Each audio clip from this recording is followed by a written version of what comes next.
talk that will keep you engaged and informed, bringing you insights, the hottest topics of the moment, and perspectives that matter from the runway to the political arena. We'll talk with Lavi covers all. Let's get real.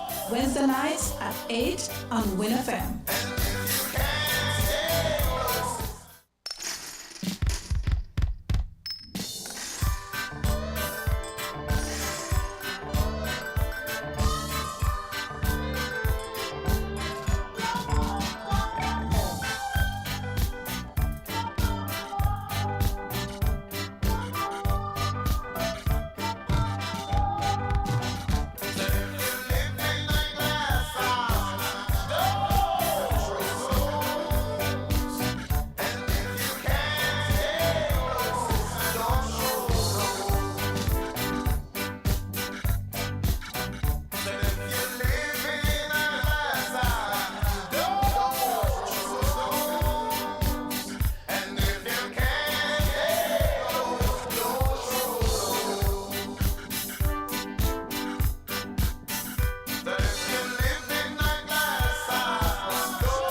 Let's get real on Win FM. Hi, this is Lavi. Let's get real Wednesday nights at 8 on Win FM. Get ready for an hour of real talk that will keep you engaged and informed, bringing you insights, the hottest topics of the moment, and perspectives that matter from the runway to the political arena. We'll talk with Lavi covers all. Let's get real Wednesday nights at 8 on Win FM.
Good night, St. Kitts, good night, the Caribbean, good night, my internet massive, the diaspora, wherever you are. Once again, this is Real Talk with Lavi. It's a beautiful Wednesday night down here in St. Kitts and Nevis, and I'm feeling wonderful. As you can see, this is my hair. I had a protected style and I just took out the wig. But I would do the wig again. Yeah. I had the vibes to my whole birthday. So, April is my month. So, anyone that is out there celebrating in the month of April, whether it's anniversary, birthdays, a special occasion, whatever accomplishment, a wonderful, warm, love and light right here from Lovely Lavi on Real Talk. This evening, I have here with me, he's going to be joining us shortly, Dr. Edwin Powell, and he's a special advisor to the Prime Minister, and he will tell you all about what he does. And of course, I'm sure he's more than just a special advisor, so I'll wait to see what all Dr. Edwin has to offer. I'm going to ask him if he could cook. But anyway, once again, this is Real Talk with Lavi. A pleasant evening to you wherever you are. It's good to know that I can be back with you guys. I hope that many of you can say the same thing, because as they say, this minute you're here, this minute you're gone. But nevertheless, we're going to have a great show tonight. I have Dr. Edwin Powell, and I'm so honored to know that he took the invitation and, he was happy to be here with me. I've been, just asking him for quite a while, so he got some time, and he's going to be here with us. If this is your first time to our program, welcome to you. I am from St. Peter's Parish. Many of you ask, where are you from, Laverne? I'm from St. Peter's Parish, but I like to know that regardless of wherever you're from, in whatever village, I represent St. Kitts and Nevis. So good night to you, Mr. Powell. Good night, Laverne. Good night. Dr. Edwin Powell. It's a pleasure having you here. It's a pleasure being here. Dr. Powell, how was your day? It was good, relatively well. It was a busy day, but a good day. Yeah, nice. It was a good day. It was. How did you start off your breakfast? Your day? Did you went exercise? Did you have a nice big fat breakfast? Lunch? Yeah. Well, I always start off with an exercise regimen, 4 a.m. in the morning. No breakfast though. I eat a nice bountiful lunch, and I'm good. Yeah, they said breakfast. They said breakfast for a particular reason. They said that's one of the most important meal. Yeah, it's for people who can eat it, but I'm just not a breakfast person. Some people argue that, especially after exercising, especially with fasting, that it's good to not eat right after you exercise and run, and to kind of wait a while. So yeah, we hear all people saying all kind of things, but I know I've experienced. I like to know that I drink tea in the morning, but I believe I got banana sometimes. Yeah, it's not bad. Potassium. In the body. Yeah, I do believe that the first thing you put on your stomach every day is important. Yes. You don't want to put anything heavy or too greasy on your stomach. So fruit, vegetables, something light. And something I have more of an alkaline balance to, eat up that acid. You know what I mean? Yeah. The acid will get us, eh? Yeah, you're right about that. Especially as we age too, right? Tell me about it. Exactly. Well, I'm looking at you. You look very athletic. Did you do any sports or anything? Well, you look so athletic. Not organized sports. I didn't have the time to play sports when I was younger. I was too busy. I was born and raised in a not poverty, but we were lower middle income, and so I had to work. So I didn't get the opportunity to play extracurricular activities in sports and so forth. But I've been known to do a little something on the basketball court, and Yeah, I'm hearing a little accent. I was going to your bio, and I realized that you were born in Washington, D.C. Well, actually, I was born in Virginia. In Virginia. A state south of we call it the DMV area. D.C., Maryland, and Virginia. That's what I was wondering. It's close by, right? Yeah. They all merged together. Uh-huh. And so I was born in Southside Virginia, and I went away to school and came back to D.C., drank the water, and it was difficult to leave.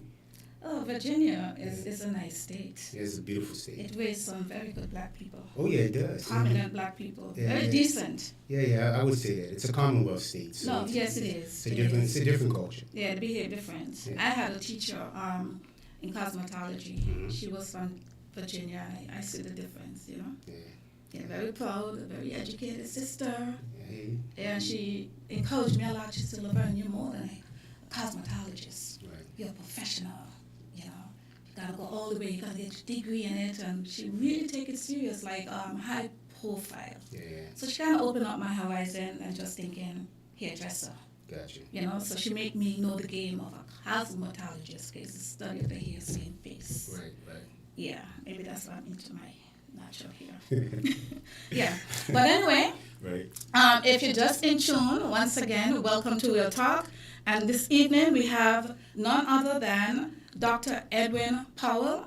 He is the special advisor to the Prime Minister. So, Dr. Edwin. Yes, Miss Laverne. How's it being here in St. Kitts? It's wonderful being here in St. Kitts. You know, St. Kitts it's home to me. Mm-hmm. I'm a citizen of the Federation. I'm a resident of the Federation. Mm-hmm. You know, it's different when you say I'm just a citizen, but I'm a resident of the Federation. Hello. Too. So exactly. It's a beautiful nation. Mm-hmm. I couldn't think of any place I'd rather be at this particular park. You know, Mm-hmm. I have one of the most vibe jobs that I've ever had. Mm-hmm. It's an honor to serve the Honorable Prime Minister in the ministry. And, you know, in this particular time in my life, I think it's a goodness of fit. Mm-hmm. So it's good to be And here. I think it's regardless of what sometimes that we hear. You know, people always hearing things about different people and in different countries and stuff like that. But being in St. Kitts is a vibes. The people are vibes. Mm-hmm. You know, and if one can be in St. Kitts and focus on the positive, because they know that they're here for a purpose, not just to make up the population, Right. but be a cause in the population. Yes. And this is your duty right here in our beautiful federation. And as you say, you're a citizen and you are a resident, right? Definitely. So, Dr. Powell, I know you're down here for St. Kitts for quite a while now. How have you been able to fit into our culture? Well, you know, culture is specific. Mm-hmm. I've adapted. Mm-hmm. You know, I'm no different than most Kittitian here. It's just that we've come from different backgrounds, but what I've witnessed here is the ability to enmesh myself into the culture, because the culture is welcoming, Mm-hmm. and so It's easy to adapt. it is. And Yes. So it's been easy for me. Mm-hmm. You know, it was kind of difficult to find my way around when I first got here, but Mm-hmm. you know, it's I'm adjusting. Right, and that's very good, because sometimes we think that we have to be born in a particular place, but depending on how you was raised, wherever you are, Right. if you're a person of a profession and you have certain values and morals, Yes. and principle, of course, it can fit in anywhere. Yeah, and we all unless you direct descendants from the Caribbean Indians, Yes. we all were dropped by boats in various points along the Atlantic coastline. So, you know, I think that coming back and being here, being a part of, I think, a micro diaspora is just it's a good feeling. It's a good feeling, and also, you know, you being from the mainland as well, you will be around various ethnicities and cultures as well. So Right. you're probably just hearing more of a distinct accent, you know. So tell us some more. I mean, how is it being the advisor of such a high profile Well, it's job? it's no different than any other job I've ever had before. I've always worked in an advisory role. Mm-hmm. When I worked as an administrative judge for the Human Rights Commission in D.C. Worked as an administrative judge for the Concealed Pistol Licensing Review Come on, Board. brother. Come on. And so all of those positions required me to advise. Now, just because you give advice doesn't necessarily mean that people are going to accept your advice. But at least I was able to give advice, and what I'm doing here now is providing advice to the ministry, as well as the Prime Minister, who is the head of the ministry. And it's a great opportunity. I can say that I can look back and say that this is one of the best employments that I've ever had. You know, Howard University, being a professor at Howard University was one of them, and being a mental health expert in the courts was another one. I enjoyed them. I enjoyed what I did, and I can seriously say that I am seriously enjoying what I'm doing now. Yeah. I think it's very good, even just talking to you, because it's good to have, like I said, some ethnicities. That is how people learn. I know when I was living in America, you know, they're happy when they have a diverse of people from across all different walk field, you know. And this is how, you know, people bring their ideas and everything to the table. So, but having said that, how was it in terms of working in St. Kitts, dealing with different people? Because, like I said, a lot of us sometimes hear, and we are so accustomed of hearing the same language, maybe the Caribbean language, or maybe you might say something, maybe not. Maybe you don't even understand what you said, or you don't understand them. How is that? Well, you know, when I go into places, whether it's the bank or the grocery store, my accent is immediately picked up. And some people ask me, where you from? And I'm happy to tell them. And you know, we have an attack across, especially in the mainland, on DEI, diversity, equity, and inclusion. And I think that what we have here is we have a welcoming, as I said earlier, we have a welcoming society here. Can you say that again? Diversity, equity, and inclusion. And that's it. Yeah. That's it, really. Yeah. And I've been embraced by a number of people here. And I can seriously say, if I have to be honest, I've been rejected too. But you know, that's not my. And that's okay. That's fine. Yeah. That's fine with me. But most importantly, overwhelmingly, I've been, I think, for the most part, welcomed by people here in the Federation. And it should be like that, because a lot of us leave from here, we go to America too, and we are the ones that have an accent over there, and we are welcome in many of those places, especially if you have the experience and not just the qualifications, but willing to make a difference. Yeah, and in there too, you know, we have our pockets in the States where people aren't welcoming. Exactly. You know, sometimes they're not welcoming of the persons who were born and raised there. Exactly. Let alone people who come there with accents. Absolutely. So it's just the same across the world. Right. We have different people. You want to tell us a little bit about who is Dr. Who you want to know who I am? Yeah.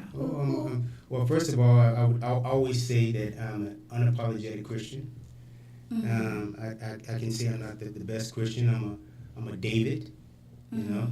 And, what religion are you I'm Baptist by denomination. Oh, Baptist.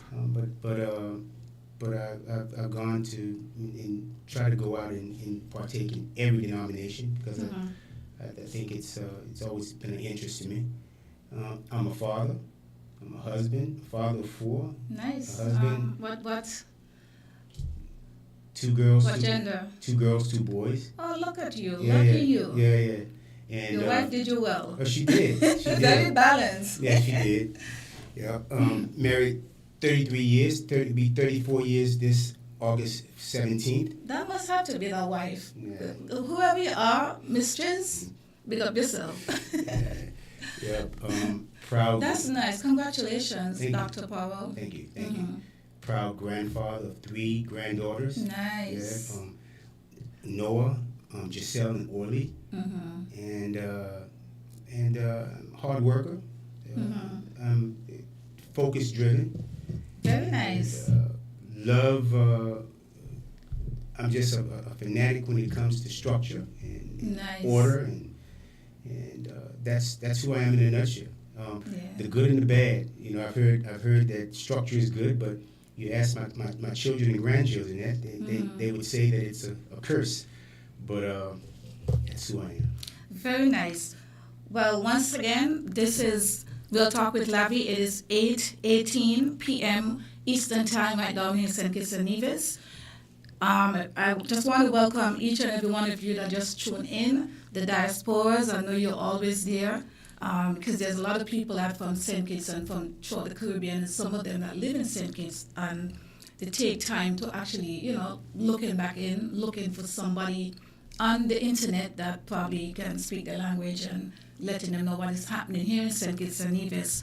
So folks, I just want to let you guys know that we have here in the studios with us Dr. Edwin Powell, and he's the special advisor to the Prime Minister. And I want to jump right into start asking him some questions. And of course, he also going to tell us what he have been doing to make St. Kitts better. As you know, the crime is down, thank God. We have been doing very good with the crime. So the first question I'm going to ask you, what are the most pressing national security challenges currently facing St. Kitts and Nevis? That's an interesting question. But before we start, I just wanted to just lay the record straight. Yes. That it's not me who has made St. Kitts and Nevis safe. There's been a collective effort from the ministry itself, which composes of the police department, defense. We're talking about customs and immigration. We're talking about the prison. I have not been involved in any of those things. The only thing that I have done is to try to advise and to try to put on the table best practices. But when it comes to my individual effort in terms of crime and so forth and so on, I can't take the credit for that. But one person can't do it anyway. You're right. It's a team. You're right. Yeah. But you asked some very important questions about some of the pressing issues in terms of national security. I would say that I would be remiss if I did not say that the proliferation of firearms and the trafficking of drugs and human trafficking definitely plays a significant role in national security or threat to national security. But that's just not here in St. Kitts and Nevis, but across the globe. The proliferation of firearms as well as of drugs, and not to mention the movement of humans. But when we look at that, and we can go into that and we can talk about, I can go into a litany of talking about how drugs coming out of the H Valley in South America and how it moves into Venezuela, how it gets into narco subs and transported into the Lesser and Greater Antilles, into Puerto Rico, into the States, and so forth and so on. But we already know about that, and you can Google that. But I think that what your audience, and I was happy to come on because you told me that you're not a mainstream kind of platform. Right. But I think that everyone, across all platforms need to get information. Absolutely. And it's just not crime or threat of crime that's at the top of the list when it comes to national security threats. There's scarcity of resources, food, water, marine life, and so forth and so on. There is climate change. Climate change threat is a threat to national security as well. Yes. And not to mention cybersecurity. Cybersecurity where you have persons, you have to have businesses and organizations and institutions having to create levels of redundancy because of, especially with the advent of artificial intelligence, and that much more easier to break into accounts and break into steal classified information. And so all of those are threats to national security. And I don't want us to think that in national security, we just focus on crime, because there's a lot of other issues that, a lot of threats that we have to attend to. It's amazing that you say the same thing, you're speaking the same language like Dr. Ryans, aka Wussy, because I had him on my show a year ago, and he mentioned all of that.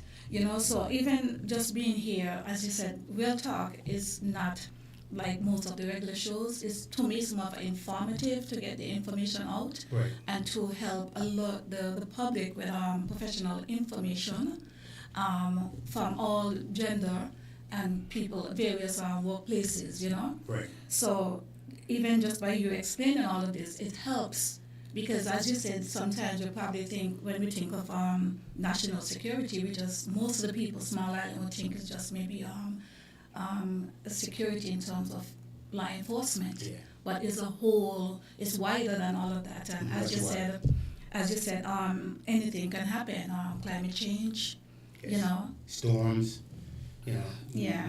We get a Cat 5 storm to hit this island. It's gonna destroy a lot of our infrastructure. Absolutely. And so we have to weekly plan for that. Mhm. So we just want your listeners to know that that the ministry has a system in place that looks into these matters before they happen, so that we can mitigate them Right. once the event happens.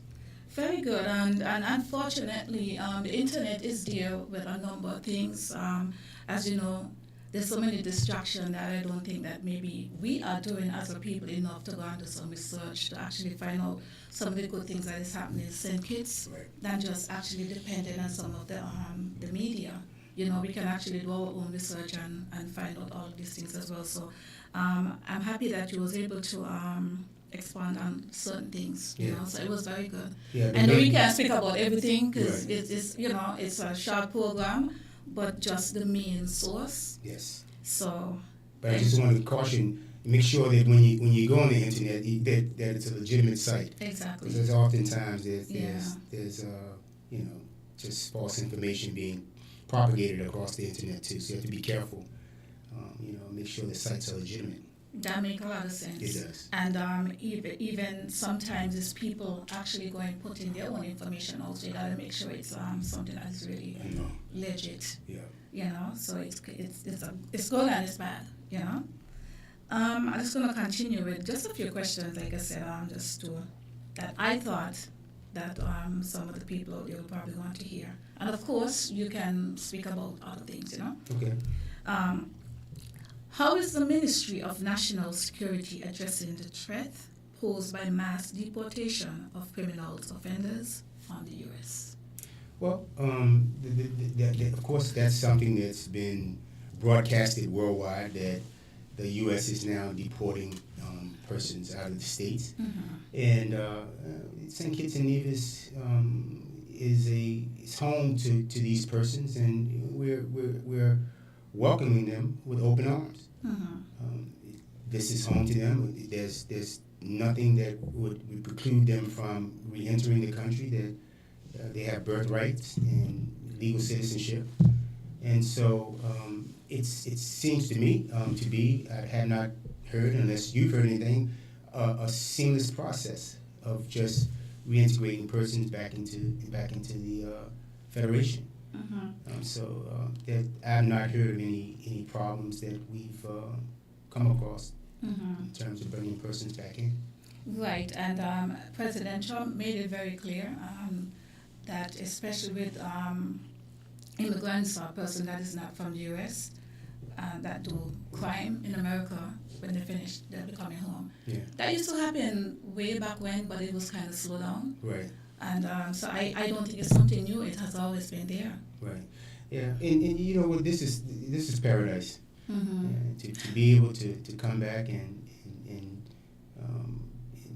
just re-experience just home, I think would maybe a good thing for some persons. I think so too. It can be good for some people, person that still have a purpose. Yeah. And hopefully, as I said, it's going to be a real transition, and persons got to realize that they're not just going to just be coming back to depend upon the government, because the government can only do so much. Right. Yeah. Yeah. Somebody, Leona Swanston, good night. Somebody is saying, have you migrated to the Federation, or you're just there on a mission? Leona, maybe you want to express a little bit more what you mean on a mission, and I don't know who you mean, if it's me or if it's Dr. Powell, but mission. But the only mission that I know that he is working, so I don't have to answer your question. So maybe you want to explain what mission is, because remember he's a black man, eh? He's one of us. But that's my good friend. She don't mean nothing. Okay. She's an Aries, those outspoken people. Okay. She's from Nevis. Maybe we need to tell her to invite her back home. Right. Okay. I'm an Aries too. So Yeah. You're into that, huh? Yeah. Okay. I'm into it to a certain point, Right. where we can take things and say stuff. But I know Leona, so maybe she'll want to say if you're just there on a mission, and I'm hoping that your mission is a good mission. And so far, yes. He's a resident, and you did say that you are a resident. You're not just here, you are a resident. Right? Yes, I am. All right, so let's continue. What measures are being taken to counter illicit firearms trafficking, particular via maritime routes? Well, there are some things I can talk about, some things I can't talk about. Absolutely. But you know that our island borders are porous, and we are surrounded by water, and so it would be incumbent upon us to have initiatives and strategies in place to protect our borders, which is maritime. And so the only thing I do want your listeners to know is that the ministry, which consists of all of the sister agencies, police department, customs, immigration, Coast Guard,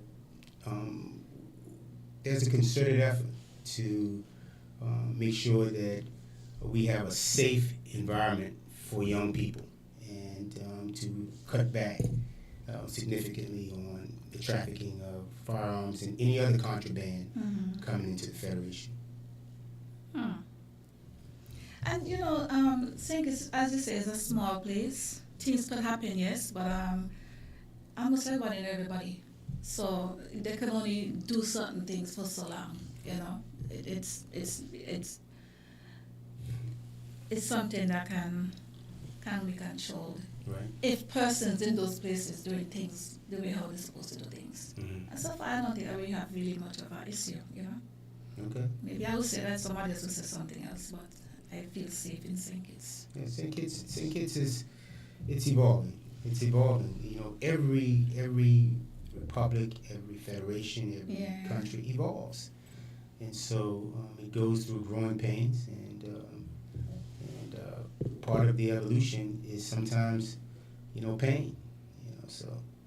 Absolutely. We've gone through some austere times in the last couple of years, especially with the homicide rates. I think you made reference to that. And we've, I think, with the leadership from the police department, our command, the leadership from the defense, defense force, and I think in the sister agencies across the board, I think have made a concerted effort and have done a great job in really curtailing and strategizing how to do this. But most importantly, I have to say this, is that the blueprint and the architect, the blueprint itself is something that was actually put on the table by the architect, who is the Honorable Prime Minister. And, while during and I'm not laughing about this, making a light moment of it, but during the height of a lot of homicides, 9, 10 o'clock at night, he had us in a room, locked into a room, saying, "Look, you will find a way." And I remember pointing, sitting at the end of the table, and all of the members in the room, late at night, and he lightly pounded his fist on the table. He says, "We can't have these young men dying in the streets like this. We have to get a solution." And I remember it just as if it was yesterday or today. And he, like I said, forced us to put a blueprint together. And being the great architect that he is, and I think really made us come together, gel together. And that's the Honorable Prime Minister, Dr. Terence. Dr. Terence Drew. And I look back at some of the analogies, some of the metaphors that he used, in which is brilliant in terms of how him as an architect gave us the blueprint. And he looked at, he's a physician by training, and he says, look, we have to look at systems in order to change this. He says, whenever there's a person with a fever, there's a bacteria somewhere, there's an infection somewhere. It's our job to find out what that infection is, because the fever itself is just the symptom itself, but the causation of that fever. And so that's where citizen security comes from. Really start looking at crime as a public health issue. Really dealing with families, because if you heal the family, you have a stronger government. If you heal the family, you have a strong educational system. If you heal the family, you'll have a better, social service system. And those are the elements that he actually. It makes sense, because in any profession or household that you're in, you've got to find the root of the problem. You have to. Systems. Yeah. And that's a part of counseling. There's a genre of counseling called systems. And you can't fix a person unless you have to go back. You have to look. You have to kind of compartmentalize and deconstruct a person's background to see how they actually fit into the family structure. In terms of why they're acting the way that they're acting. Absolutely. And so he's brilliant with. I think he's brilliant with that. And he really, I think, is really the architect of what we now see, which is, I believe, is the blueprint. Right. I think two weeks ago we had the former Commissioner of Police, Dr. C.J. Walwin, and he was also saying that the low rates of crime it can also be cynical. So he said, like, it's a process, like it's a time, just and in order to get that, just like what you're saying here. If it's cynical, meaning, government come, government go. So if you had something in place, but then you get another person, if they get the right team to continue, you can follow the same pattern or bring whatever innovation that you have and make it happen to actually cut down the crime. And as you said, by going to the root of it. And so far, you can see that the efforts today, you also had the Crime and Violence Task Force. Yeah. So there are different ways that... the 90-day campaign. The 90-day campaign, and I see that they're starting it up again. Yes. They're continuing it. So I just think what is happening here in our small federation, we focus so much on other things that's not important, and everything becomes so political here. That a lot of the good things that people are not hearing, some people are in fear, some people are actually just bad mind and spreading propaganda to basically stop a good thing for maybe to favor somebody else. Well, that's why you're here, because absolutely. Yeah, because I think it's important, especially for the 90-day campaign. The 90-day campaign is a larger extension in my opinion, of the Citizens Council, the Citizen Security Council. And for persons who don't know, the Citizen Security Council is a body that looks at strengthening the public sector, civil society, and looking at ways to counter violence in the communities, in families, whether it's at the micro level in the family and moving up into the school systems, at work. This is what this Citizen Security Council is tasked to do.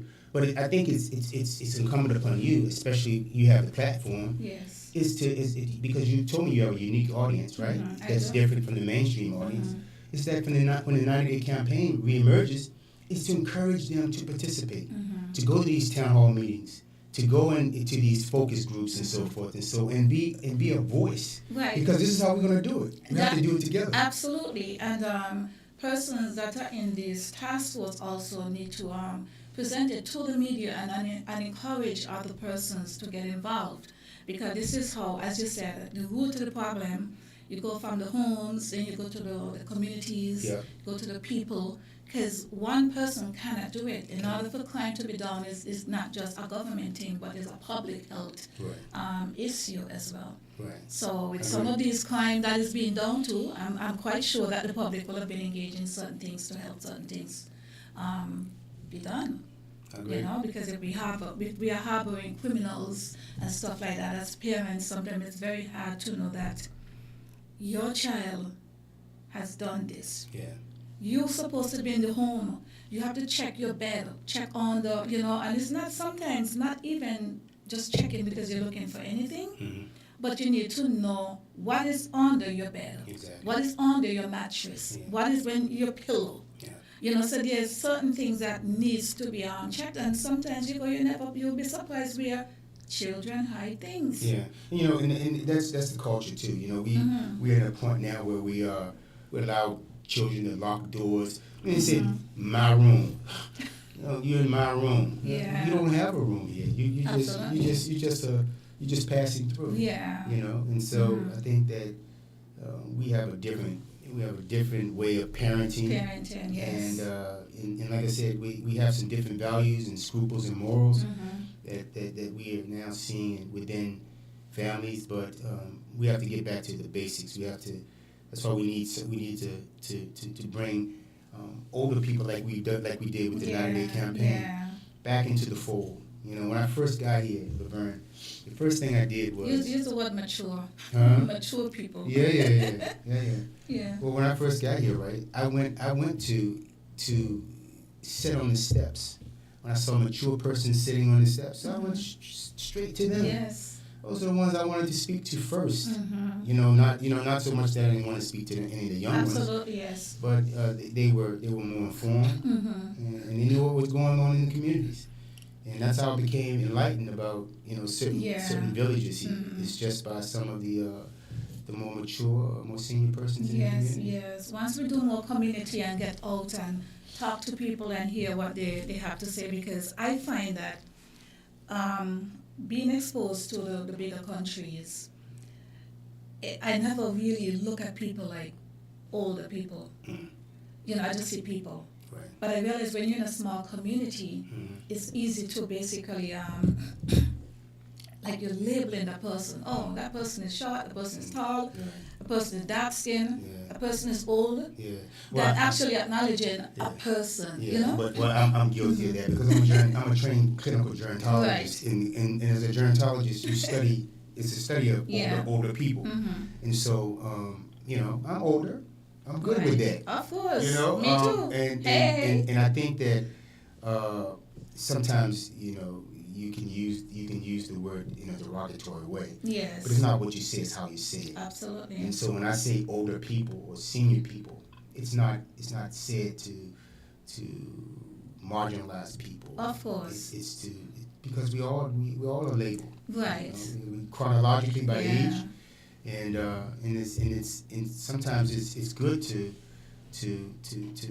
in a sense label because that's how we deal with people. No, you're absolutely correct. But on the Real Talk with Lavi, as I said, we basically try to make sure that we inform everyone out there and try our utmost best to make sure that we make people understand clearly as to the information that we're bringing, And I know for sure that there's a lot of persons, for whatever reason, especially in smaller islands, like I said, I've seen it on the internet. I've listened to people where persons are looking at someone because they're older, like it's a crime or it's a bad thing. But we're not going to be young forever. And I mean, two things. You either die young, you die old. Which one you choose? I want to choose old because I want to be around to see what is happening in as much as I can live and see. And I mean, being in the 50s, I just made my birthday 2 weeks ago. And I've never felt better than, it's like every day I'm feeling better and better. The way how I can relate to people now, 30 years back, I wasn't on that level. So I say that different. You matured, huh? Yes, matured. I'm still maturing. So different age group it comes with different experience. Like a child born, you see the child 3 months, between 5 months the child could turn, know what's going on. So every day, development and stages, So, and I'm happy to know as I get more mature in age that I want to be able to know that I have not just years, but I want to have years of great experiences. And being able to maybe touch someone else's life, Yeah, we have ageism across the globe, but I think you find less ageism amongst black people, though. We take care of our aged people. We don't always, to the extent possible, putting a family member in a nursing home is the last resort, because of acute care illnesses that can't be monitored or managed at home. But we're proud people, and we know about compound families and intergenerational families, and we take care of our own. And so it's surprising that we see persons that, as you just said, looking down on old people. And we're not really valuing them the way how we're supposed to, because I know when I was growing up, Dr. Powell, every village had like the head come down. Yeah. Matter of fact, I grew up in a home where when your mama cook, your daddy food, nobody can eat food unless the husband food is shared out. So the head or the first child, so they go from the head, the top come down. Right? Nowadays, it's like the children is who, basically, I don't know, because maybe, as this is the system raising the children, it is a good thing too, because you can't just leave everything up to parents, because you have some adults who take advantage of children. Also. Well, I just have to say I had a very mature father then, because my mother always served us first. She always served us first. Yeah. And remember, you're from the USA, speaking Caribbean wise. And whatever was left, my dad and she took the last of it, which I see as strength too. But I think we're in a different place now. Yes. We with technology and with social media and all this going on, not to mention artificial intelligence now. Exactly. This is going to complicate things even more in terms of how the family is going to change. Yes. And then I said this earlier, man, the family is the most important institution. And when that fails, you go back and you look back at some of the conspiracy theories and so forth in terms of how black families were intentionally destroyed for purposes of destroying a race. And so it's not that it's some type of fairy tale. It's a strategy. Yes. And we need to look at that and bolster our families. Right, and also too, a lot of people are traveling too. Back then, a lot of people never used to travel, so you used to be able to have your auntie, your uncle, everybody just around living in the same neighborhood. Yes. But people are now traveling now, as you said, and now there goes artificial intelligence. Exactly. Exactly. Okay, so Dr. Powell, let's continue. Can you highlight, and I just want to let the general public know and persons that are listening that even though I'm asking Dr. Powell these questions is just basically to highlight, he's not here basically to give us all the answers. I'm just trying to get some questions so we can get a feel of what is really happening here in our beautiful island, St. Kitts and Nevis. So can you highlight recent accomplishments in enhancing national security, such as the reopening of the Dead Bay Police Station? Well, Dead Bay Police Station was reopened. I think it provided some capacity, capacity for police patrols and management of the police complex in that particular area. I think that opening a police station in and of itself is a plus. I can't say anything. I can't say that it didn't enhance the security apparatus. I would probably refer you to someone from the police department who could probably give you some more intricate details in terms of how it actually enhanced at the micro level. But I would say from just sitting back and looking at the numbers of patrols, the increased patrols that we see as a result of that, we see capacity to administer justice. Reports are being able to be filed in that particular area versus having to go to another village and so forth. So it's reopening that is a plus. Yeah, because if Dead Bay didn't have any police station, where else would have had a police station in that area? Well, that I'll just leave for the police department to answer that because I'm not personally to be honest, don't know about the intricacies of how it was handled when it was closed.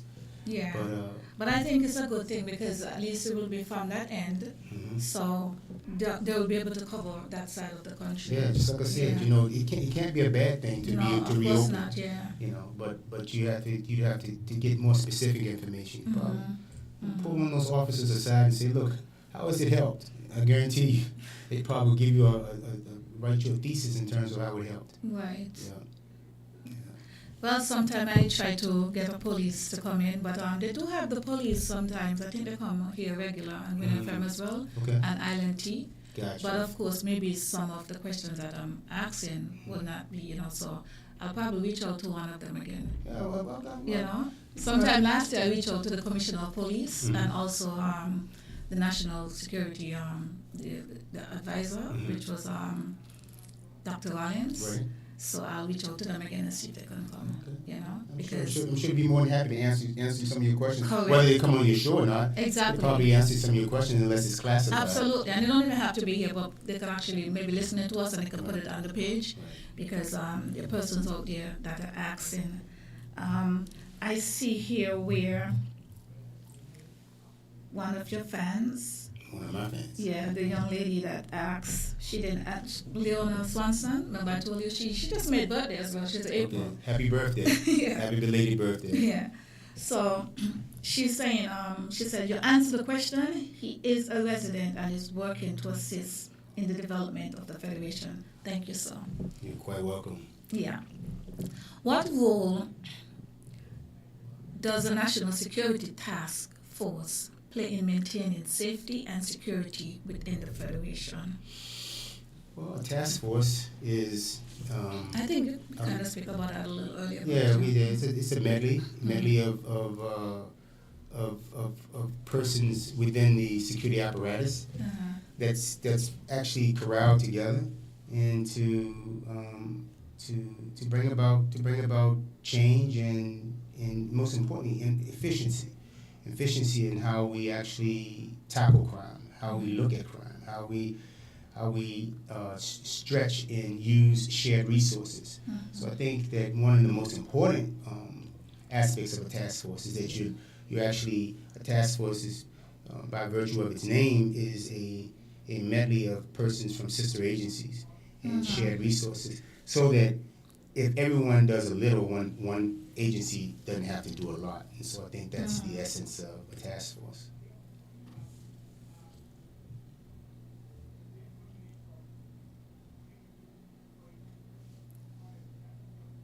Sorry.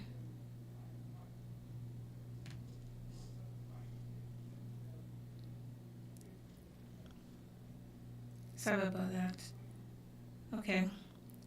So how does the state of the art passport system enhance security and streamline immigration process? The passport? And that's a question I would have to refer you to immigration.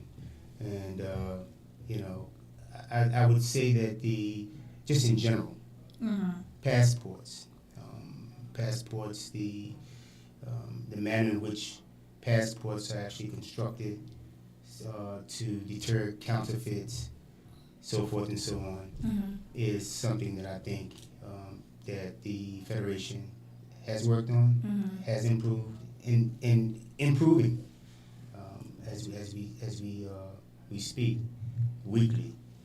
And Nice. but when it comes to those specific questions in terms of where they are, I would respectfully refer you to immigration, who would be, I think, more than happy to provide you with any information outside of classified information. Okay. All right. I'm just trying all these questions. Sometimes because we think somebody working in security, we probably think they have all the answer. No, I don't. And that's the misnomer there. And that's okay. And that's why you have the task force. Absolutely. You bring. We have a national security Right. council. That we have persons with varying expertise and different abilities, Mm-hmm. and you're pulled together to pull from each other's strengths. Mm-hmm. And it's not that everyone at the table knew everything. If it was, then you wouldn't need a task force. Exactly, It's just one person absolutely. at the table. Okay, so what do you think about the focus of the extensive law enforcement training being conducted with CARICOM I think it's impacts? I think it's to have regional training and regional trainers. We do have a microculture here in the region, and we have shared interests in the region, and it makes sense to train. No different than it does to have training with the U.S. with some of the training exercises that we do with the Southern Command. So it makes sense. But I just think training overall, and that's how I actually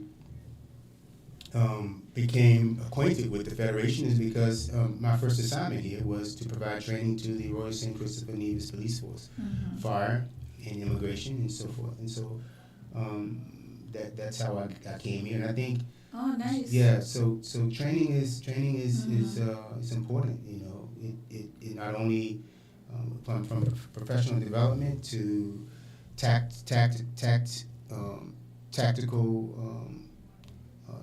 techniques and so forth and so on. So it's again, I can't say anything about us training. Right. Our good friend, Leona Swanston, she's from Nevis, but she lives in the United States. Well, she's Leona, you're busy tonight. Yeah, she's a good fan. She lived in the United States for years. Okay. I don't even know if she knows Nevis. Okay. But she's asking, she said, are you also in collaboration with Nevis? Yes. Nevis is, as a matter of fact, when I first came to St. Kitts and Nevis, there were a number of initiatives that were being put into place, and it was a collaboration between the police department and the national security and national security apparatus in Nevis, and we actually sent a task force over to provide assistance, and so much of what we do here in St. Kitts, what I witness is there's parity in Nevis. Yeah. Leona, I hope he answered your question. Yes, that's my good girl. Yeah, I can tell. Well, I'm just happy that, because we are via the internet, like I said, and there are persons from all walks of the Caribbean, especially St. Kitts and Nevis, and they do look forward to maybe not just my show, but other shows, just want to know what is happening back in their country. Because they're kids, They want to make sure things are going well for their people, even though they're living in America or Europe, wherever they are. So she's in Nevis now, or she's in the States? No, she's overseas. I don't think Leona have been back to Nevis. Come home. Yeah. But her name is Leona Swanston. I think Uriel Swanston is her brother. I think he was in politics too. I don't know which political side, but he was in politics as well. Oh, Yeah. okay. But Leona is a good girl. Okay. So how does the national security strategic, now this up your alley, ensure a safe and secure environment for citizens through comprehensive planning and coordinated actions? Yeah, I wish that I could claim that too, but that's the commissioner. The commissioner has 7 points. Yeah. When he first was commissioned, he spoke of these points, and he's lived up to his promise. One of which has been community policing. The community policing, and I want to take the opportunity to speak and to take my hat off to him for the amount of Tip your head off to him. What is the commissioner's name? James Sutton. James Sutton. No. James Sutton. Just gotta make sure. Yeah. And you're right, because everyone doesn't know who the commissioner is. Yeah. No, you're good. I just want to make sure exactly. that people know you're talking about Commissioner James Sutton. Yes. Right. But that was the first course that I taught here, the leadership course in community policing. And when I first came here, he says to me, Dr. Powell, I think that we need to build a stronger community policing program within the Royal St. Christopher Nevis Police Force. And that he started off with his leadership in that area. And look how it's morphed. It's really morphed into We're seeing police presence in communities. I mean, not only just in vehicles, but out doing mobile foot patrols. That is true. I'm seeing them actually going out in the village. Yeah, to the people and going, you see the pictures and everything else. Yeah. And it's not, see, those are just captured pictures. Right. There's instances where, these activities aren't even chronicled. But he has them, weekly out in the community, touching the lives, pressing palms with people, knocking on doors, and in community meetings and so forth. And that is the essence of this architect, this blueprint, and so I think he's doing a great job in terms of really moving the security apparatus in a cohesive way, where we're seeing even at the levels where there's corporals and sergeants and inspectors, and just how it's now organized in a systematic way. That's nice. The management, the style, it's proven to be efficient, and we're reaping fruits. That is very nice, and I mean, they can say what they want to say, but Commissioner James Sutton, under his leadership, the crime is down. It's down. And as the former commissioner of police said, like recently on the Real Talk with Lavi, he did say it was cynical, and the fact that if it's cynical and it's a continued process, and Commissioner James Sutton was able to be the one to have it going like that smoothly. Yeah, that's good. Yeah, but there's something cynical about saying that it's cyclical. It is cyclical because crime is cyclical. Don't get me wrong. But I think that the initiatives that were actually put into place, not only there's an enforcement side, there's a suppression side to it, but there's also a soft side to it as well. Like the Prime Minister said, we can't lock up everybody. Right. We cannot lock up everyone. That's just not feasible. No.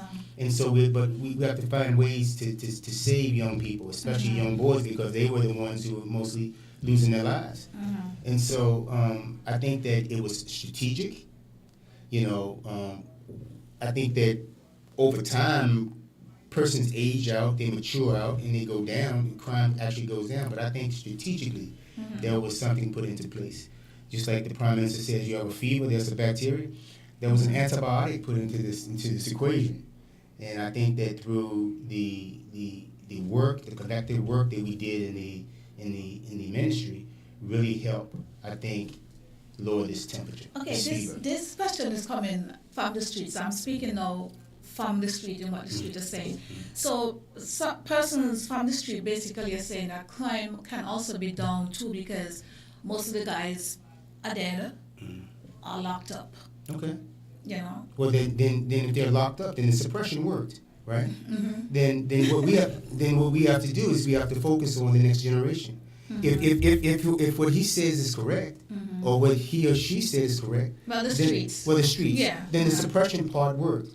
But there's another addition. There's another element to this equation. The babies are coming up. The babies are coming up too. We have to provide character education for them. Absolutely. So that when you teach a child when they're young, when they grow up, they won't depart from those ways. So that when other elements start to snatch at their roots and start gnawing at their roots and start to contaminate the soil that we're trying to grow these seeds up in, then if we instill those values that we're doing across the systems, whether it's social and gender affairs, what we're doing there, what we're doing with Elevate, what we're doing with even with the police department, with some of the National Intervention Team, and with the TAPS program, with Sergeant Ordain. If we continue to do all those things, and the task force, in the task force, then we and look. Let me tell you this. Let's not be under some type of illusion that we've solved crime. Exactly. Right. Crime has not been solved. Right. Come on now. But what we're doing is we're creating rich soil, fertile soil, and opportunities, and I think And it's a continuous thing. it It never is. ends. It's a continuous process. I just want to get this in before I forgot. And also, when they put the time for children supposed to be on the street, Yeah. Okay. that's something good too. Yeah, I think curfews. Let me tell you something. As a psychologist who work with in pediatrics, young children need to be number one. We need to take screen time. Screen time needs to be with cell phones and tablets and television need to be decreased. We need to start putting our kids back in front of written books. That's true. For purposes, putting pencils in their hands for pencil grip and for fine motor skills and so forth and so on. In reading for comprehension and for context and content. These are the things that we'll put a tablet in front of them and with all these stimulus. From when the bond, these children don't want to fight you for your tablets. And then we wonder why they're overstimulated. Because we overstimulate them Sometimes too it early. used to be the TV. It used to be the TV, right? And you will come in and the child would not see you. You literally have to go in front of the TV. Because now it's the tablet. Yeah, they're in a trance. It's the tablet. They don't see you. Yeah. They don't hear you. Yeah. And parents have to be very careful too. Then, because I could see where sometimes parents could want to beat up the child, but sometimes the child literally don't hear. Yeah, you're right. It's true. It's the tablet. They're in a Some of them trance. people not putting in pen and pencil and crayons for the children to maneuver in their hands. Yeah, and it's sad. We to lose pencil grip. Yeah. And to lose spontaneous scribble. This is a part of development for children. Yeah, that's true. And to not have them do that is, I think, a breach to child development.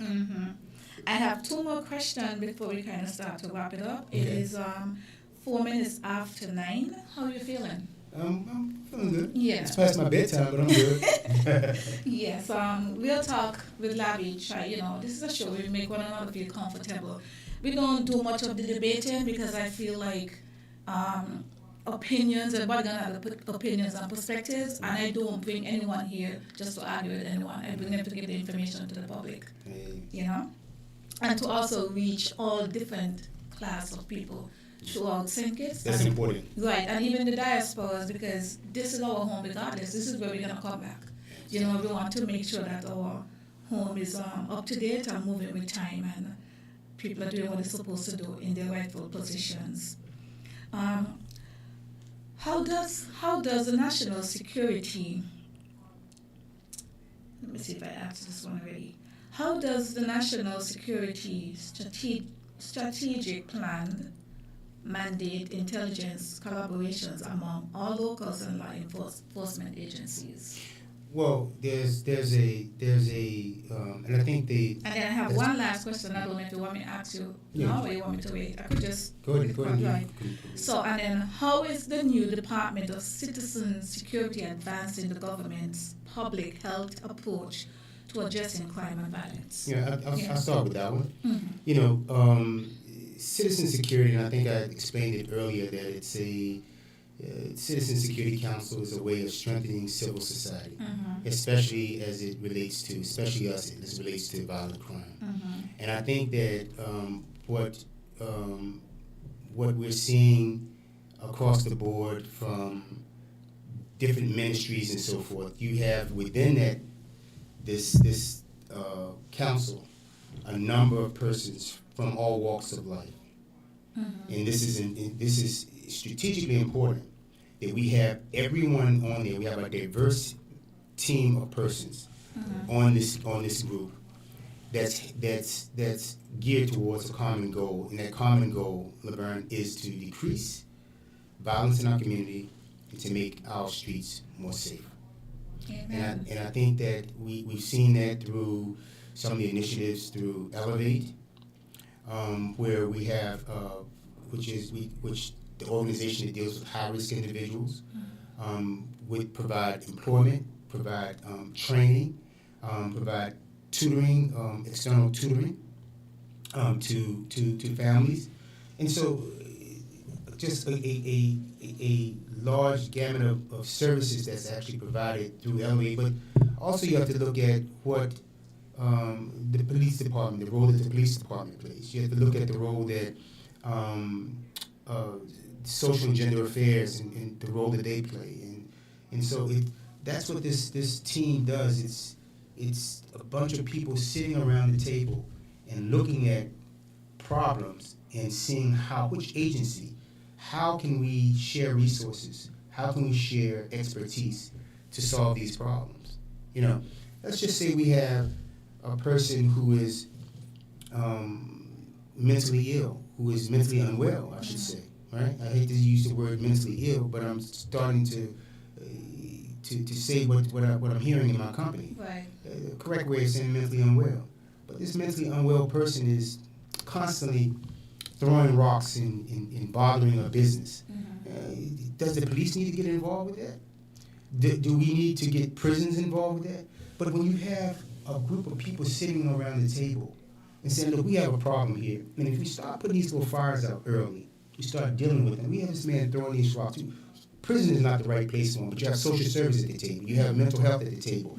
And these people say, oh, I can take care of that. We can put wraparound services around this gentleman and give him the support that he needs. Right. That's what citizen security, that's one of the roles that they play. Is putting out these little small fires and taking care of these little small issues within our society. But that's a role that plays. And your next question was, repeat that question again? The next one was, how does the National Security Strategic Plan mandate intelligence collaborations among all local law enforcement agencies? Yeah, we have groups, and while I can't speak very in depth about it, but we do have teams that where we have a system in place where we share information, similar to a task force. And even at that, I'm free to say that even at the large level, the top level, the National Security Council, there is a sharing of certain information that's actually filtered down to sister agencies and so forth. We have apparatus in place to corral data and disaggregate data and disseminate data. I think we're having a phone call. Okay. A pleasant good evening to you. You're live, and we'll talk with Lavi. Yeah, hello, good evening. How are you doing? Hi, good evening. Yeah, good evening to you and the guests. His name is, sorry, caller, his name is Dr. Powell. Good evening. Yeah, good evening to the doctor there. I wanted to ask a basic question. We know we are raising these children nowadays, and the children go astray very early. But some parents are using the strategy of rewarding kids with good behavior. Some people are actually even using money to pay them for chores. And, if they get good grades in school or stuff like that. What's your take on that issue of rewarding kids for good behavior? And persons who are in these relationships, people are pent up. Some people get angry. Some people get emotional based on stuff that they're going through with these relationships because we see recently we had a horrific murder. A young nurse got killed, and I just want to get your perspective on that, man. We look at the young people as committing crime, but that was a guy who was of an older age. So we now can't seem to separate the youngsters from the oldsters. I just wanted to put that in perspective a little bit. What do you say to all the men? Because I'm a man myself. I don't want to represent the men tonight. It look bad when you band them out there. They're not, mature enough, and they're not handling their affairs correctly or in a positive way. And it's very disturbing to see they got to resort to this type of behavior. So we're not talking to the younger man because that crime was committed by an older person. And I just want you to put that in perspective. What can you say to the men in general to close it out in terms of controlling their anger and their frustration, etc.? And that's it for me for the night. Thanks a lot. Thank you. Well, bless you, King. You hear the maturity in that voice. Mm-hmm. See, we have. He's one of thousands of people in this federation, right? Mm-hmm. Who understands what's going on in the community and has a balanced approach to dealing with it. Just the manner in which he asked the question says to me that these are people that we need at the table. I think he is one of the diaspora. Yeah, Yeah. but to But answer you, just hearing the maturity, the level of a man, and not just calling in, but the concern, yeah, the awareness. yes, exactly, yeah. So King, this is what I would say. I think you asked earlier about rewarding young people for good behavior. This is something called behavior modification programs, right? That you, in order to change behaviors, it's something called cognitive behavioral therapy. That you change behaviors. If you do this for me, I will give you this. Now, in some cases, when you have young people who have mental health disorders, oftentimes like dyslexia and attention deficit hyperactivity disorders and so forth and so on, sometimes positive rewards are somewhat effective. However, it's not best practice. I mean, if children should do things not for extrinsic rewards, but we should teach kids to do things for intrinsic rewards. Do things that because it's the right thing to do. That's what we should be teaching our young people to do. Do things because it's the right. Don't wash dishes because you're going to get paid, but wash dishes because mom cooked. It's the thing to do. Yeah, it's the thing to do. Mom cooked, and the least thing you could do is to help out. You're a part of that. You're a part of that system. You're a part of that institution, which is family, and you should do your share. And teaching young children that early on, versus giving them rewards, I think is important. So I'm glad that you bring that up. And also adding to what you said, it's a generation thing, because when mom is not there, that child is going to go up and able to do the same thing that they will see do it, to learn how to run a home and be responsible in a home. Yeah, and everything you can't be rewarded for. Absolutely. There's some things you can't be rewarded for, and if we teach our children to do things based on rewards, then oftentimes you stymie their ability to or motivation to do anything. They're only going to be motivated by green. Yeah, benefits. If it's not green, then so we shouldn't teach. It's like, do this for me, I'm going to give you this. Yeah. Yeah. Grades. Entitlements. Now he said something about grades. Mm-hmm. There's nothing wrong with celebrating Right. when a child does something. They're in school and they do something. There's nothing wrong with celebrating that, but be careful in terms of how much you give them, because if you give them $100, let's just say for every time they get an A, you give them $100, but it's going to come a time you may not have that $100, and so you don't give them that $100, and they're accustomed to receiving that $100. Sometimes young kids, because their prefrontal cortex haven't yet developed, right, and so they don't understand when you cut off that $100. You feel me? Of course. And as they get older, they expect to get more. They want to get more. So it's but to celebrate it in ways that's not always tangible. Everything don't have to be vital. Yeah. Well, this is something I've learned in the mainland. Mm-hmm. It's like, great job. Exactly. Yeah. And trust me, that'll boost your ego. It's like, great job, buddy. And a hug. And that's free, and you don't have to pay for that. You know what I'm saying? You don't have to go in your pocket and pay for it. And there's another one. Yes. There you go. Yeah, I mean, that's what I'm saying. They have like little things, thumbs up. You'd be surprised once you show a child that you're proud of them. Yes. And that's it, right? That's it. You don't have to just build their confidence so much. Show them that they appreciate. Just like, hey, I appreciate you. Yeah. Sneakers and clothes. You don't need to do all that. Yeah. I mean, give kids the basic things that they need. Yes. My kids were growing up. Not that I couldn't afford it, but they were doing well in school. But I tell them, I'm not buying you any $300 sneakers. That's something for you to do. Yes. Earn your own money and you can purchase that. Yes. But I think just to quickly answer the question about the homicide, the most recent homicide, and I think that the gentleman is correct, the brother was correct when he talked about aggression, and we have persons. We need to learn how to control our emotions. Oh, tell me about it. And so I think that it was I won't get into it. I can't get into it, but it was a unfortunate event. Anytime someone loses their life, it's unfortunate. But I think that what we need to do is that the nation needs to pray. We can't. This is something that can't be policed. Domestic disputes or situations in which has not been brought to the attention of the police department or law enforcement. But we need to pray, and we need to make sure that our women are being protected.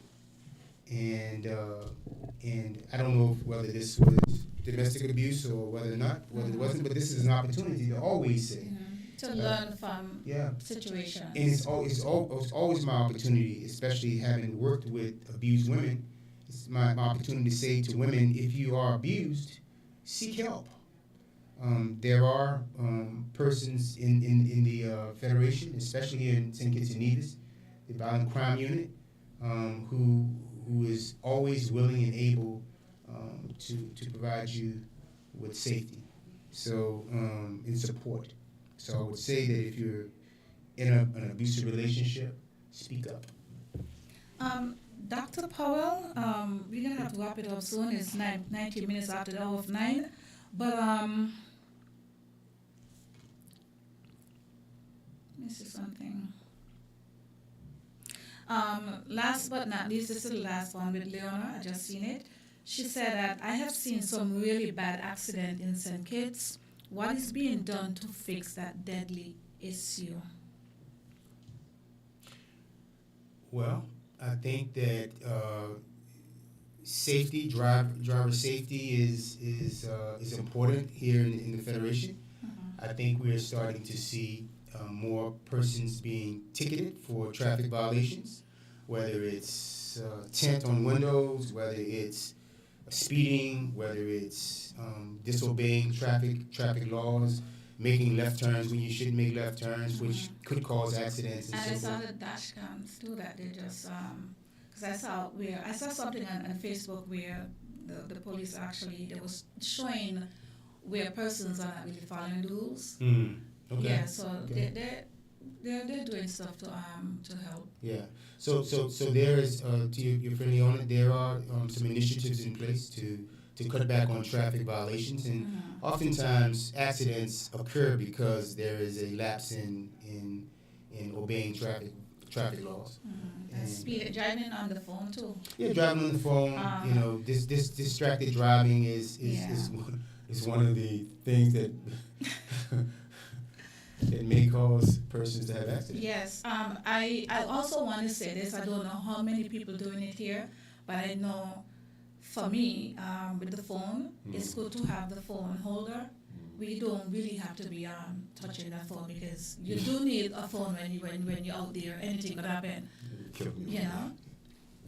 That's why you have the speaker. Most of the modern cars now have you can talk. Yeah. Yeah. You can talk via Bluetooth. And you shouldn't call people who are driving either, right? That's true. I'm guilty of that. All right, then. Yeah. That's why I'm over right, smirking. and also the enforcement of the seatbelt. I've seen where people in St. Kitts now are really using the seatbelt for the children also, to make sure that they have seatbelt and car seats for those children. You have to put your children in seatbelts. Fellow petitions in the visa. It is negligent to put a child anywhere in a car if the child's not in a seatbelt. Yeah. In a car seat, and if they're a certain age and certain weight, is the only time that you put them behind a seat belt. It's child seat, booster seat, then seat belt. Yes. And we have to follow that. And so to do otherwise is negligent. And gone are the days, small island, you just take up your child and put the child in front and steering. No. Gone are the days are for that. My granddaughter, 3 years old, just recently, she said, I went to the back of the car. I was in the States. She's a U.S. child. And she said, Grandma, buckle up, Grandma, buckle up. That's right. Right? Yeah. And when she said, put your seatbelt on, Grandma, and I had to pull even my back down. And if a little child, 3 years old, can tell me, Yeah.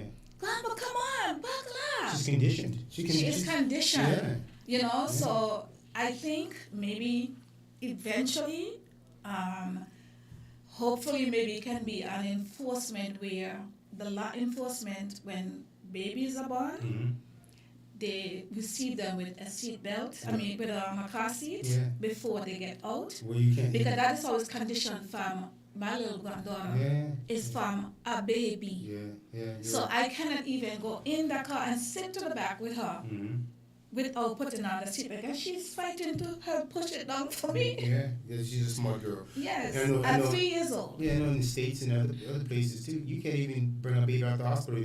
The nurse will come down and make sure that the car seat is in the car. And it's in properly. And Matter of fact, sometimes they used to go by the fire station, for them to actually show you how to. It can be a piece of work, right? But it must, as you said, the nurse have to come down and they have to have a proper seat belt. Car seat for that child to go in. Otherwise, you can't go there. Exactly. You have to go borrow one or rent one. Oh, rent one. But you're not going to take them out that hospital. Right, and you're not just going to take them out just like that. They're going to go to the car, make sure you hear that click. So when you put it down, you hear click. Yeah. Long are the days when you see people leave the hospital with the baby in the arm waving goodbye. And you're waving on that kind of thing, So None of that. we are moving, and I feel that anything to save your life is very important. I want to take the time out to say it's a motivation, inspiration when it comes to women and men and in relationship. No one knows the situation or when situation happen, disappointments or whatever it may be. But I just want to tell people, no matter the age, we're still human. Everybody have their emotions, their feelings running high. But prevention is better than cure. Men, for whatever reason, if you know that something, because things don't just happen just like that overnight. Right. You can't just get up and okay, boom, I think people need to start searching yourself and seek help. As Dr. Powell said, you have different places that you can go and you can seek help. You have the church, you have gender affairs, there's your friend, people need to speak to, and you have all the. Sometimes you gotta be careful of who giving you advice. Yeah, true. Because sometimes you have your friends, just as ignorant as you, and they're gonna put things, make your blood even get hotter. And at the end of the day, when you're sitting behind bars, who is sitting behind bars, Dr. Powell? Is it you and your friend, or just you alone? Exactly. Right? You're right. Because what done gone, if you want to say, you wish you never done that, it done happen. Yeah, it's Right? water under the bridge. And you know what?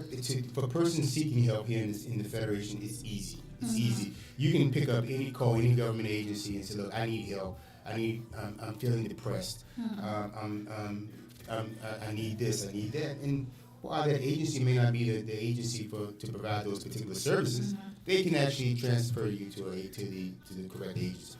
And so, we've seen, in customer service improved tremendously here, and we're seeing persons being channeled and funneled to having phone calls funneled to prospective Right, officers. and back in the days, people have so much disrespect for the church, right?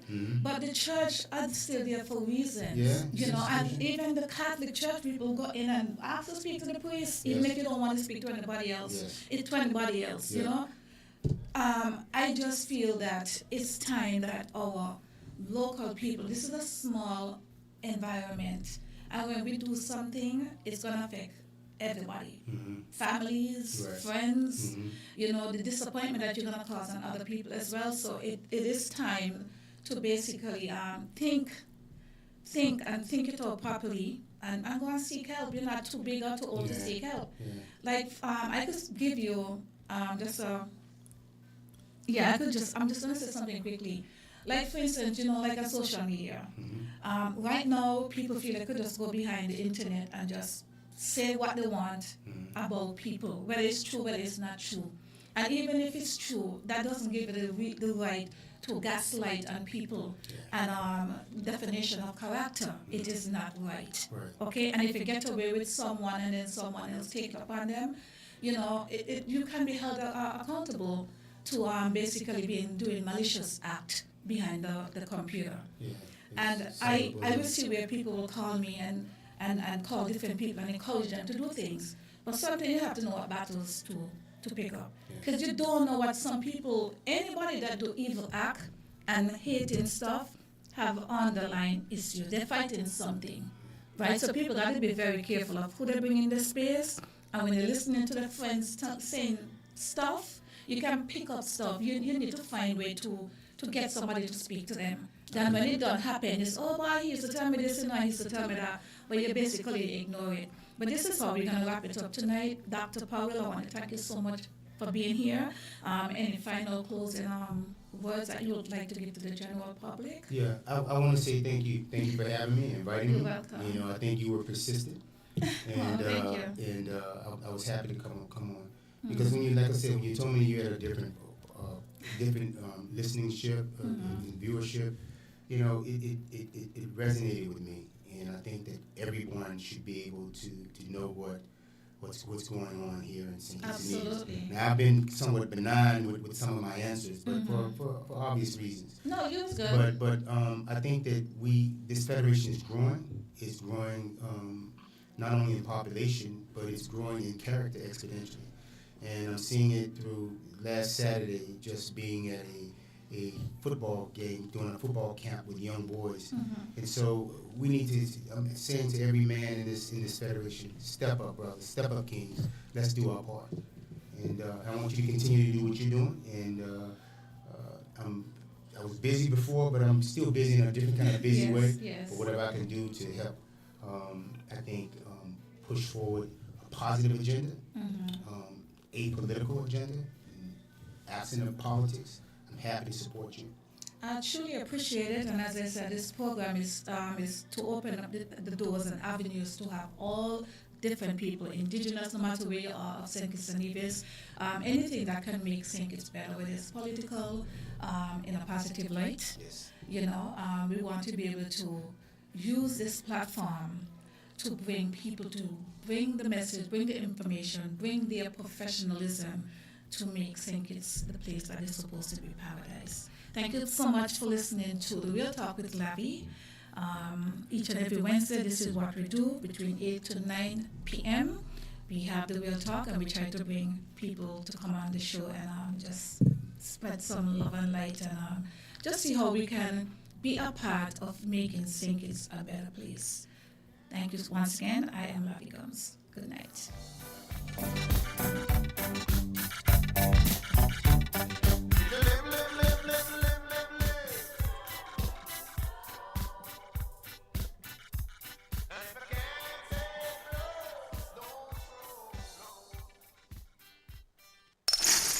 Let's Get Real on WinFM. Hi, this is Lavi. Let's Get Real, Wednesday nights at 8 on WinFM. Get ready for an hour of real talk that will keep you engaged and informed, bringing you insights, the hottest topics of the moment, and perspectives that matter from the runway to the political arena. Real Talk with Lavi covers all. Let's Get Real, Wednesday nights at 8 on WinFM.